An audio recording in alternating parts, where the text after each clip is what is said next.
अब आओ एकटा बहुत सुंदर मिथिला वर्णन अहाँ सबके सुनाबऽ के लेल जा रहल छी जे मिथिला के बहुत चर्चित गीत अछि। आओ सुनाबी। जता गुदरी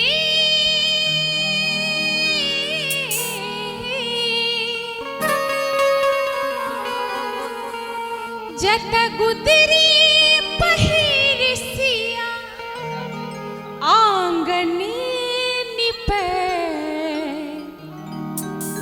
जता गुदरी पहिरसिया आंगन निपै चलू प्रीतम ओते चलू प्रीतम ओते चलू प्रीतम ओते चलू प्रीतम ओते जता गुदरी पहिरसिया आंगन निपै जता गुदरी पहिरसिया आंगन निपै चलू प्रीतम ओते चलू प्रीतम ओते चलू प्रीतम ओते चलू प्रीतम ओते।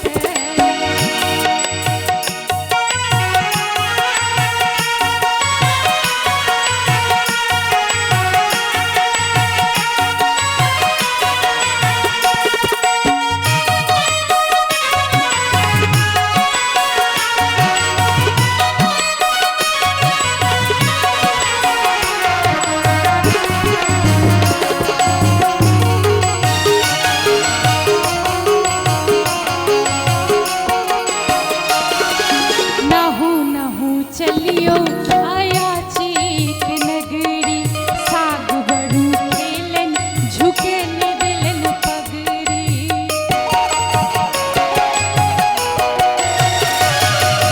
नाहू चलियो आया चीक नगरी साग बड़ू खेलन झुके न दिलन पगड़ी पुत्र बनला महादेव शंकर जते पुत्र बनला महादेव शंकर जते चलू प्रीतम ओते चलू प्रीतम ओते चलू प्रीतम ओते चलू प्रीतम ओते।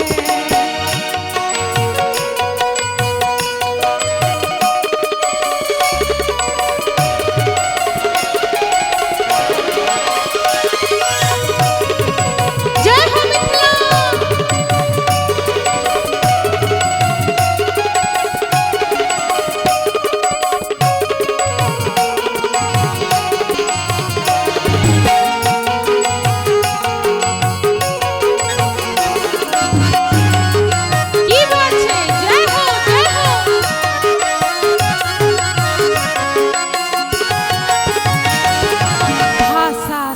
मीठ बड़ू होइत नहीं मिश्री चखवा के मोन चलू मिथिला।